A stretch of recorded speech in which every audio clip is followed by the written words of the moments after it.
புல்லு கட்டு தூக்கிக்கிட்டு போற பொம்பள ஒரு 2 நாளா என்ன நீ எட்டி பார்க்கல புல்லு கட்டு தூக்கிக்கிட்டு போற பொம்பள ஒரு 2 நாளா என்ன நீ எட்டி பார்க்கல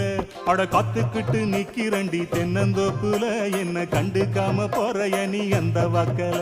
அட காத்துக்கிட்டு நிக்கிறண்டி தென்னந்தோப்புல என்ன கண்டுக்காம போறைய நீ அந்த வாக்குல கல்லு கட்டு நோக்கத்துல வந்த மாப்புள்ள இப்ப சுத்தி சுத்தி